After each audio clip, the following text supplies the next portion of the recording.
안녕하세요. 고상스토리입니다. 오늘은 교통사고 합의금 많이 받는 방법, 위자료 이야기를 한번 해보도록 할게요.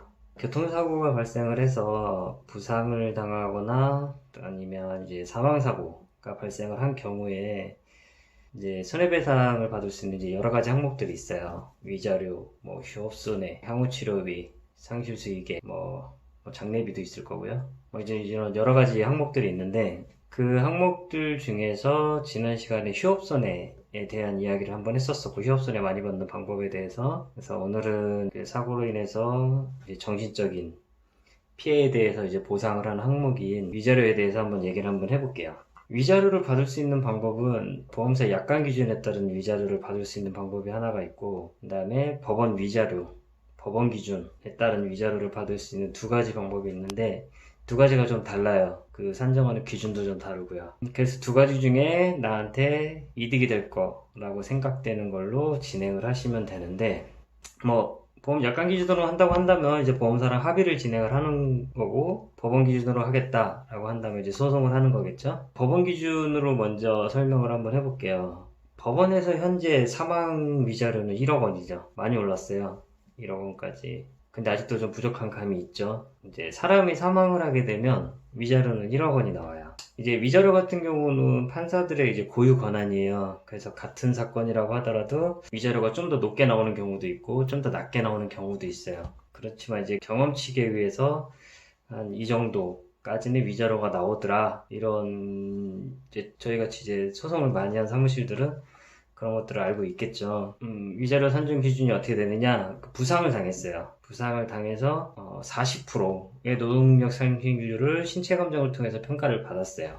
그러면 40%의 노동력을 상실을 했기 때문에 정상인이 100% 노동력을 상실했을 때 위자료가 1억 원이잖아요. 그러니까 40%를 상실했기 때문에 위자료는 4천만 원이 됩니다. 50%면 5천만 원이 되겠죠. 10%면 1천만 원이 되겠죠. 이렇게 위자료를 산정을 하고 있고 이건 이제 영구장애 기준. 만약에 한시장애다 그러면은 10으로 나눠서 한시 3년이면은 이제 10분의 3이 되겠죠. 1천만 원에 10분의 3이 되니까 300만 원이 위자료로 산정이 되고 한시 5년이다 그러면은 이제 10분의 5가 2분의 1이 되겠죠. 그런 식으로 위자료를 산정을 하고 있어요. 그래서 노동력 상실률 40%에 한시 5년 그러면 위자료는 4천만 원에 한시 5년이기 때문에 2천만 원 2천만 원이 위자료로 산정이 되죠. 사망을 하면은 100% 1억 원이 지급이 되고 있고요. 또 식물인과 마찬가지로 사망을 한 것과 같은 위자료 노동력 상실을 100% 노동력을 100% 상실했기 때문에 위자료는 1억이 됩니다. 그래서 이런 법원 기준에 위자료를 산정을 하기 위해서는 노동력 상실률이 몇 프로인지에 따른 신체 감정이 필요하고요. 그 다음에 신체 감정을 하게 되면 이제 노동력 상실률이랑 후유장애 기간이 나오죠. 영구장애인지 한시장애인지 이거를 바탕으로 해서 위자료를 산정해 볼 수 있어요. 근데 피해자한테 과실이 있으면 과실비용만큼 공제를 하는 게 맞겠죠. 근데 이제 법원에서는 과실비용 전액을 공제를 하는 게 아니라 위자료에 대해서만큼은 이제 과실비율의 60% 정도를 공제를 하고 있다고 보시면 돼요.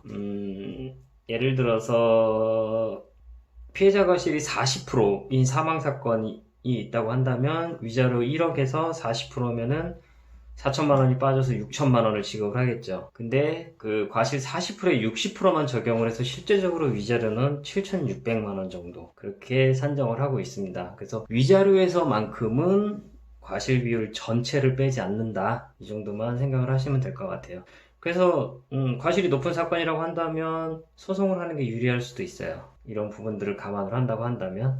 그리고 이제 많은 분들이 이제 궁금해하시는 이제 경미한 사고들, 염자 그냥 2, 3주 정도의 단순한 사고들로 이제 소송을 하게 되면 보통 나오는 위자료는 100에서 150만 원 정도 사이.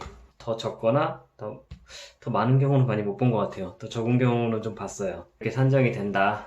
이게 법원 기준 위자료예요. 이제 보험사 약관에 나와 있는 위자료를 이제 한번 알아볼 텐데 보험사 약관에서는 복잡해요. 이게 사망시 위자료가 또 따로 있고 부상시 위자료가 따로 있고 부상에서 또 후유장애가 있는 경우에 위자료가 또 따로 있는데 약관에 다 나와 있거든요. 좀 복잡해요. 근데 좀 그래도 하나씩 한번 좀 알아볼게요. 부상 급수에 따라서 위자료가 하나가 있어요.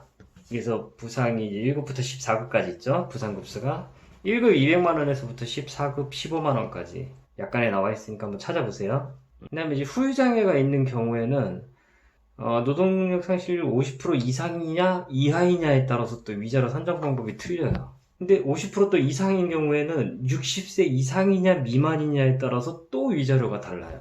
왜 이렇게 복잡하게 만들어놨는지 모르겠어요. 예를 들어서 노동력 상실률이 50% 이상인 경우에는 나이가 60세인지 60세 미만인지에 따라서 위자료가 4천만원 기준 또 4,500만원 기준 이렇게 나눠놓고 있어요. 복잡해요. 그래서 노동력 상실률 예를 들어서 60%다. 근데 나이가 50세다. 그러면은 아까 4,500만원 4,500만원에 또 85%만 지급을 하고 있어요. 계산하기 엄청 복잡하네요. 보험 약관이 이래요. 약관이 간단하지가 않아요. 사망사고가 발생을 해도 똑같아요. 60세 미만인 경우에는 8천만원이에요. 위자료가 60세 이상인 경우엔 5천만원이에요. 이게 사람 나이에 따라서 위자료가 달라요. 그럼 60세 이상인 사람은 사망을 하면 5천만원, 60세 미만인 사람은 사망하면 8천만원. 왜 젊다고 위자료가 더 많은 거죠? 사람 목숨이 차별을 두는 건가요? 아무튼 이 보험 약간 좀 마음에 안 들어요. 과실이 있다면 과실 비율만큼 전액 공제. 그래서 법원 위자료 기준하고 보험 약관 기준 위자료만 넣고 본다고 한다면 법원 기준이 훨씬 높아요. 훨씬 높아요. 그래가지고 위자료 때문에라도 소송을 하는 경우가 많이 있습니다. 왜냐면 과실이 있으신 상태에서 사망을 했다. 이런 경우에는 위자료 하나만 놓고도 몇 천만 원의 차이가 날 수가 있어요. 그 나머지는 이제 뭐 상실수익액이라든가 뭐 이런 부분들, 그런 부분들까지 감안을 한다고 한다면 금액 차이가 또 많이 날 수 있죠. 이런 부분에 대해서 이제 검토를 하고선 소송을 할지 보험사랑 합의를 할지 결정을 하게 돼요. 이제 특인 합의에 대해서 지난번에 설명을 한다고 해놓고 아직까지도 지금 영상을 못 찍고 있는데요. 자료는 다 준비가 돼 있는데 시간이 없어서 영상을 못 찍고 있어요. 근데 조만간 특인합의에 대해서 한번 올라올 거예요. 특인합의가 이제 보험사에서 소송을 하지 않는 조건으로 소송하는 만큼의 손해배상액을 산정을 해서 합의를 하는 게 이제 특인합의라고 그러죠. 그거의 문제점과 장점과 단점에 대해서 한번 설명을 한번 해보도록 할 거고, 오늘은 위자료에 대해서 한번 알아봤는데 뭐 결론만 말씀드리면 전체적으로는 법원 위자료 기준이 높다. 그렇게 높은 위자료를 받기 위해서는 소송을 해야 된다는 부담이 있다. 그렇다 하더라도 수천만 원의 차이가 발생을 한다고 한다면 소송을 해볼 만 하겠죠. 그리고 보험 약관 기준은 법원 기준에 비해서 위자료는 낮다. 그리고 산정하는 방법도 되게 복잡하고 그래서 이런 부분에 대해서 조금 검토를 받아서 사건을 진행을 하시는 게 좋을 것 같습니다. 이상으로 위자료에 대해서 한번 알아봤고요. 오늘은 여기서 마치도록 하겠습니다. 감사합니다.